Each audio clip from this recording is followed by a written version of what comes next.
All right, getting into it. We're getting ready to put this bottom row in. Okay, this was below our ledger board.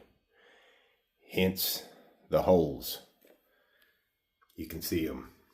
So that's what was holding our ledger board. So I'm going to put some sealant in those holes.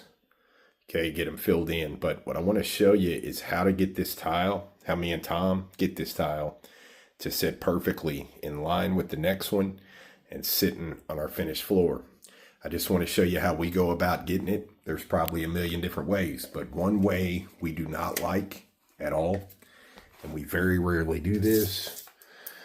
We only do this if we have to, and most cases we don't have to, so we don't like to. But let me show you real quick.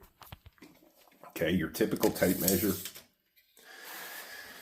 is very hard when you're dealing with rock, okay, because you got, look how big that is. So that's what's flat sitting down, and it's only going to touch so well. See how that's bending that little spacer up when I put pressure on it? So it's, my point is, it's very hard when you are sitting here trying to get a mark up here. It's very hard to get that deathly after it, because what we want is a 16th on the bottom, hence the green spacer, and these are 16th clips up here, so another green, if you will. So we need from the green to the green inside to the floor perfectly, but you got to keep in mind this floor is pitched ever so slightly, right? We're sitting here about 1.92 degrees to the drain. So if I put a 3/8 tile or a 1/4 inch tile and set it flat on, the back of that 1/4 inch or 3/8 is going to hit first, and it's going to cause whatever comes out to gap. So in other words, let's look at it from the side view. If I pick this up a tad, say like right there, there you go. That's a flat tile. So I don't want to measure way back here, because realistically the depth of that tile is what I need to focus on. So the way we go about it is this. We don't do the tape measure. We do something a little different. Check it. We use a yardstick. Okay. Super inexpensive. It sits right on that. Exactly where we need it. And then look. Just like a transfer line. Put the mark right under that tile. The blade is going to cut that black line out. And then that's going to sit down there perfectly for my 16th joint. And the 16th on the bottom. Check it. Let's go cut these up, put them in and show you. All right, so here we are. We're getting ready to cut them up. All right, we already got number one, just like our shower layout. Back wall, 1, 2, because that's the order we're laying them in. And then this will be 3 and 4. Well, we already have 1 and 2. This is 3 and 4, and this is what I want to show you. We brought this yardstick out here. Okay, remember, this was the number 3, so the third tile right there, and it was the right corner. Okay, so what I did was come in here, make your mark. This is my third tile. I set it up here, and I put a level back here to push straight to the level so that we're flat and touching properly. And then when you ride that line down, there's my line. Then I set tile 4 right beside it. Made sure they're even. And then I took that line to tile 4, because when this tile gets set in, this corner measurement here is not going to change when this one comes in. It's going to be identical, or it should be. So that all stems back to how level your rocks are, you know, actually dictating that line. So you might have a rock in the corner, and you might have one next to it coming out of the corner that might be slightly higher.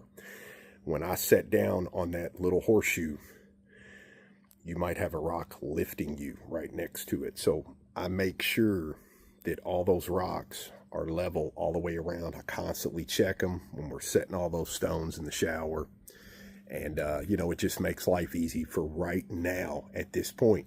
If I didn't set a level on that back wall as I was setting those rock tile, you could easily go to set your tile down and not realize each rock is a little different, you know, you didn't watch that line. So this helps keep everything together, and also it helps transfer all this stuff from one tile to the next. So now we're gonna get these lined out. We've already got our marks, and now we're gonna get all these ripped and go in here and stage them just to make sure we don't need to make any adjustments.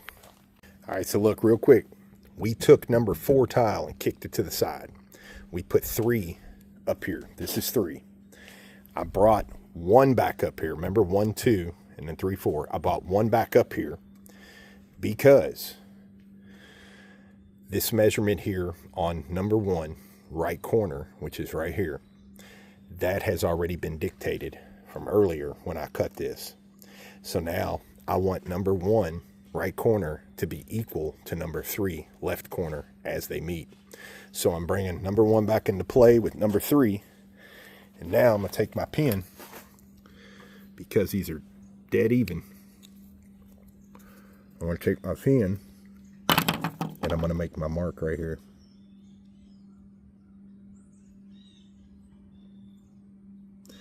Now when I cut that out, that's going to leave me running concurrent. Leaving number 1 going into number 3 is going to be identical, because remember, we already had these marks. Tile 3 right corner, and tile 3 right corner is going to be the same as tile 4 left corner. Identical. And then there's our other tile over there. That is tile number 4. So now we are ready to go. Now we have all this figured out. Now we're going to finish ripping all this and put it into play.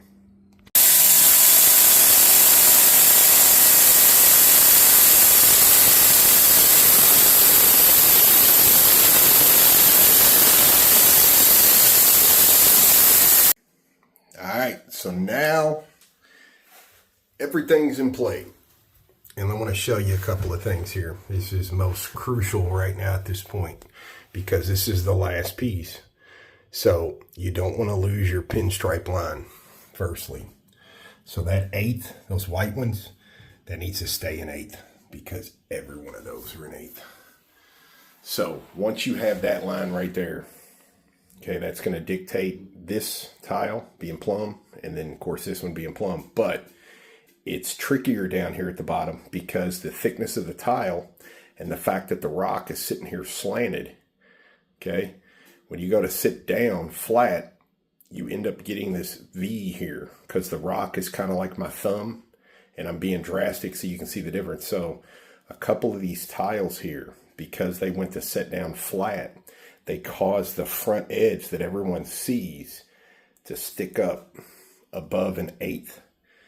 Okay, so what I had to do sometimes when I'm dealing with rock, because of the individual 3D texture, I have to backwards miter, which is what I had to do right here to this tile. Everything fit, but I had to backwards miter that, leave that line alone that I cut earlier, but from the back side, kind of reverse miter, so that when it goes to sit down, the tile wants to sit flat. Now that I put a pitch on the back that you can't see, now it'll cushion and sit down correctly with my rock.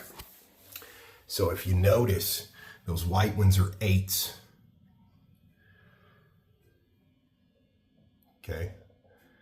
So as we ramp up in the corner, it'll shrink down a little bit.